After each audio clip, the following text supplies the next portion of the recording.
Normalmente, quando não conhecemos o processo, temos tendência a achar que tudo é igual, tudo vem do mesmo local. Mas não, efetivamente, a abertura tão simples de uma lata implica um grande esforço de muitos intervenientes. A nossa sociedade afastou-se de tal maneira daquilo que é a produção que não tem percepção sobre aquilo que é o real valor das coisas.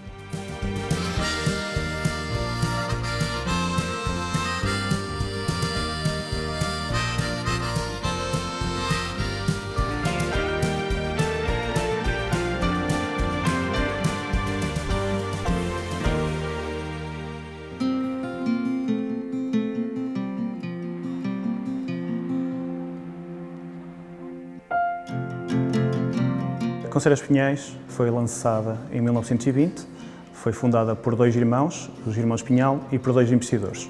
Localizada em Matosinhos, no meio da indústria conserveira também aqui de Matosinhos, foi uma indústria que cresceu ao longo de mais de uma centena de anos e que tem preservado todo esse processo de produção de forma artesanal e o mais tradicional possível.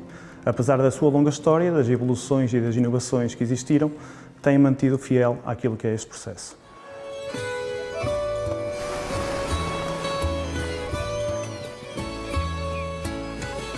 Somos distinguidos pela nossa qualidade, por aquilo também que são os valores da empresa, que é a autenticidade, o facto de ser uma empresa familiar, com base familiar, mas também ao mesmo tempo que preservamos a tradição.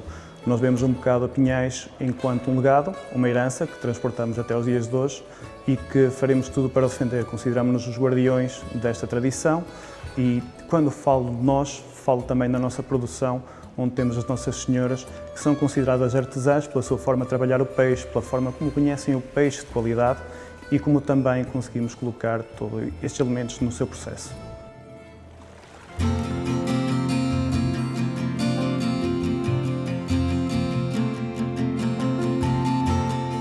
Diz-se que as nossas conservas têm um segredo.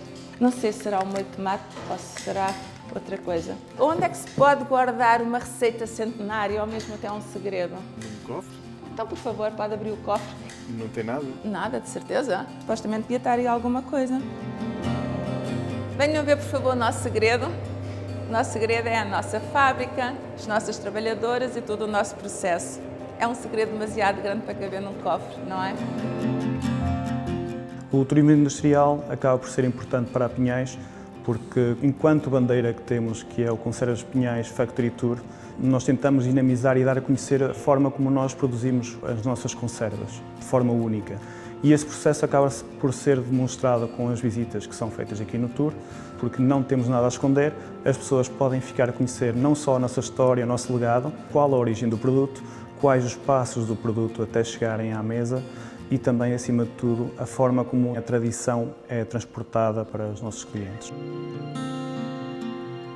Eu acho que após uma visita destas a pessoa passa a ter uma proximidade à identidade, não só porque assistiu ao processo, não é? E a valorização do que ali tem, não é? Normalmente, quando não conhecemos o processo, temos tendência a achar que tudo é igual, tudo vem do mesmo local. Mas não, efetivamente, quando presenciamos o trabalho que ali está, o trabalho de cada uma das minhas colegas, que representa uma jornada de trabalho diária, percebemos que a abertura tão simples de uma lata implica um grande esforço de muitos intervenientes, desde as pessoas que pescam o peixe até aquelas que nos trazem aqui dentro das nossas instalações esse mesmo peixe para ser trabalhado.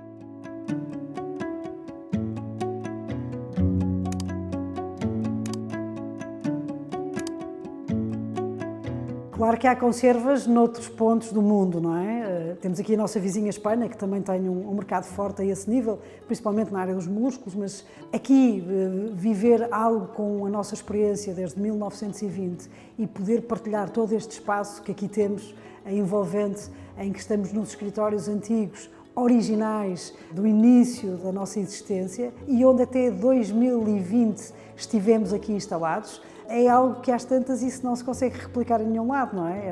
Este ambiente, as escadas que nós temos, o porquê das escadas, tudo isto que nos envolve, o simbolismo religioso, sendo nós um país de muita importância e de muito impacto, acho que não se consegue replicar noutros países, não é?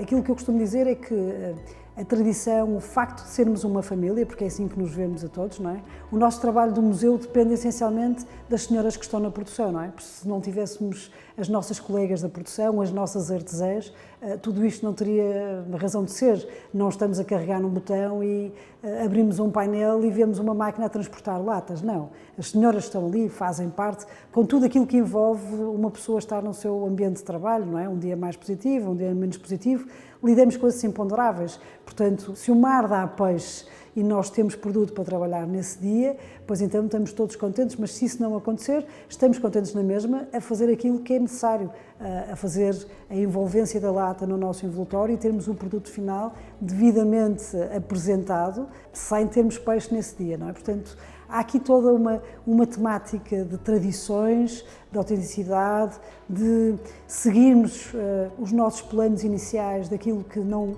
foi um não à industrialização, não é? Tivemos aqui, quando veio a industrialização, alguma resistência, de nos mantermos fiéis àquilo que foi sempre a nossa tradição de produção.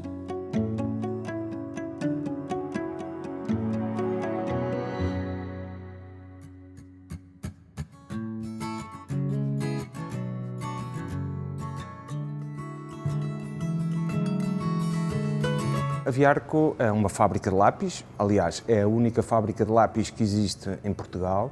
É uma empresa centenária, a sua data da fábrica original foi em 1907 e, aliás, foi pela sua antiguidade que esta lógica do turismo industrial, da musealização da fábrica, da sua proteção enquanto património, deu origem a estas coisas todas que hoje são a Viarco.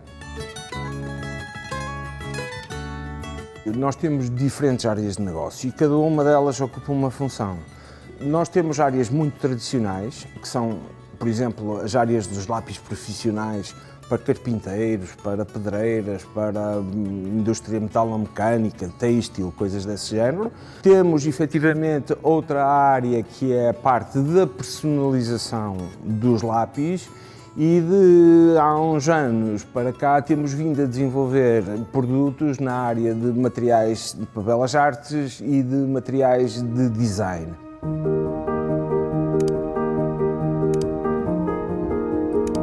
O projeto de turismo industrial, para nós, ou seja, ele é estratégico, ou seja, qualquer público que esteja interessado sobre as questões do saber fazer pode visitar não só uma série de instituições diferenciadas e essas pessoas tornam-se efetivamente emissores de mensagem.